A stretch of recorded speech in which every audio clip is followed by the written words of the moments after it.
While Lord Shiva was in meditation, he discovered that the Lord of all Lords has now appeared in Vraj at the house of Nand Maharaj. So, on the 12th day after birth of Lord Krishna, Shiva decided to go to Gokul to see Krishna. Parvati said she would like to go too, but Shiva said it was too far for you to travel. So Parvati said politely, I have heard that the butter from Gokul is very nice. Can you bring some back? Shiva agreed and left for Gokul. The Lord was acting as a baby, performing his pastimes in the lap of Mother Yashoda. Knowing that Nand Maharaj generously gives charity to please the Brahmins, Lord Shiva decided to disguise himself as a Brahmin and proceeded to Gokul to see Lord Krishna. But as soon as he touched the dust of Vraj, before entering Gokul, he realized that he should not change his form. He thought, the Lord who knows who I am, therefore I must go in my real form. This is the nature of the dust of Vraj. It brings perfect realization to the heart of a real devotee. Lord Shiva's natural form has 3 eyes and long, unkept, matted hair. He wears a tiger skin, a garland of snakes, a belt of scorpions, and has ashes smeared all over his body.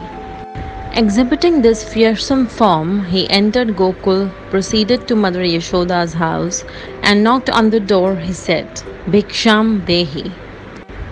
Mother Yashoda answered the door, but in her deep, ecstatic love for Krishna did not recognize the visitor as Lord Shiva.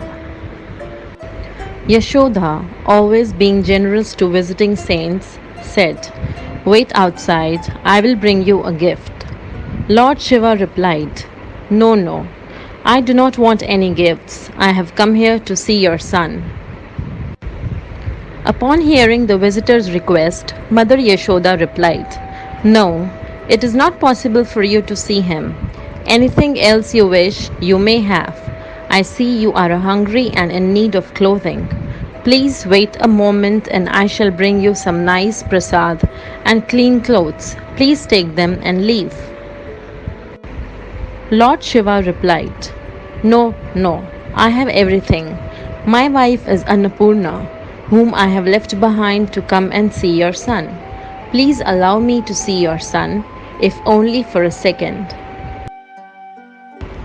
Hearing Lord Shiva's plea, Mother Yashoda then said, Take what I give you and go before your snakes and scorpions fall here. Please understand that my baby is very small and will be frightened by your dress, so please. Knowing how stubborn Yashoda was, Lord Shiva said, I shall not go until I see your son. Mother Yashoda then said, You can sit here as long as you want, but you will not see my son. Lord Shiva replied, I can sit here for 10,000 years. One day, when your son grows up and is no longer under your control, I will see him then. Mother Yashoda then said, O Babaji, if you sit here for 10,000 years, I shall close this gate for 20,000 years. I will open a different gate through which my son will go out to play. Do not challenge me. My lovely son is my life. Meanwhile, Krishna, laying on the bed, was aware of what was going on outside the door. He wanted these 2 of his devotees to quarrel over him because he wanted to prove to everyone that the devotees in the mood of parental love are superior to those in the mood of servitorship. Lord Shiva is the greatest devotee of the Lord in the mood of servitorship, and Mother Yashoda is a pure devotee in the mood of parental love. Both have unalloyed love for Krishna, but the mood of parental love is a closer relationship than the mood of servitorship. Therefore, Lord Shiva has to yield to Mother Yashoda in this confrontation. Upon being defeated by Yashoda, Lord Shiva thought, O Krishna, you are the Lord of the universe, hiding in the house of this cowherd lady. This is your will, and if your will is not to see me, what can I do? Thinking in this way, Lord Shiva stated to Mother Yashoda, O lady, You yourself will soon call me to see your son. Hearing this, Mother Yashoda replied, You go, I will not call you. You can take whatever else you wish, but do not ask me again to see my child. Lord Shiva then left Yashoda's house, feeling very morose. He reached the bank of the Yamuna river, sat down, and began meditating on how dramatically Krishna acts. Krishna, knowing that Lord Shiva, his best devotee, left the house unsatisfied, began to cry, and no one could stop him. All the Gopas and Gopis tried to stop Krishna from crying, but their attempts were of no avail. He continued crying loudly. Then, a clever gopi named Lalita approached Mother Yashoda and asked her if anyone had left the house displeased. Mother Yashoda thought for a moment and said, Yes, one mendicant came with snakes wrapped around his neck and wanted to see my child. I wanted to give him whatever he desired, but he insisted that he only wished to see my child. He did not take anything and left unsatisfied. Lalita then said, A sadhu should never leave one's house unsatisfied.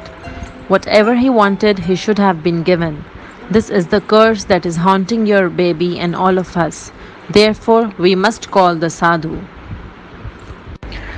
Mother Yashoda then described the appearance of the sadhu to Lalita. Lalita then left in search of the sadhu, found him, and brought him back to the house. Mother Yashoda handed the crying baby Krishna to Lord Shiva. As soon as Lord Shiva received Krishna, he immediately stopped crying, opened his eyes, and saw his pure devotee, Lord Shiva.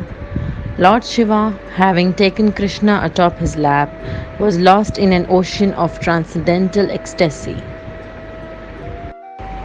He said, O Lord of the universe, O Lord of all, O Supreme Controller, it is very difficult to ascertain how you will act next. It is inconceivable that the Lord, who cannot be seen by meditating for thousands of years, is now acting as the child of a cowherd lady.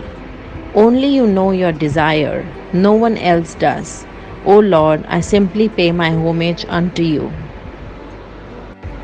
After saying this, Lord Shiva took the Lord's little feet, touched them to his head, and chanted the Gopal Sahasranam Stottra, the 1000 names of the Lord. He later repeated these same names to Parvati when he returned home. Upon seeing this, Mother Yashoda said, Baba, watch your snakes, my child is very small. Hearing this, Lord Shiva realized the superiority of the devotion of Mother Yashoda and understood why Krishna appeared as her son. If one becomes a real devotee of Krishna, Krishna will undoubtedly manifest to him. Yashoda said, You can't go empty-handed. Please take some butter.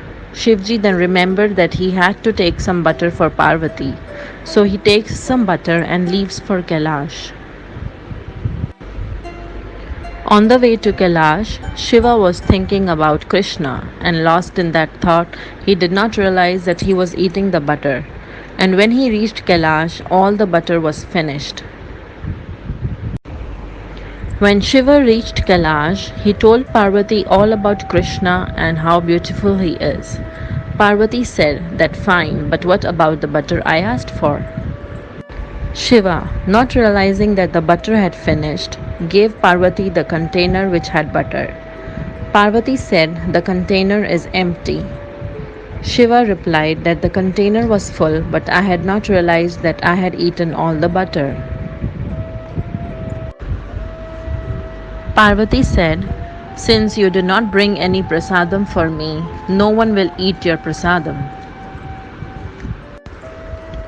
Moral of the story: Have strong desire to see Krishna as Lord Shiva have.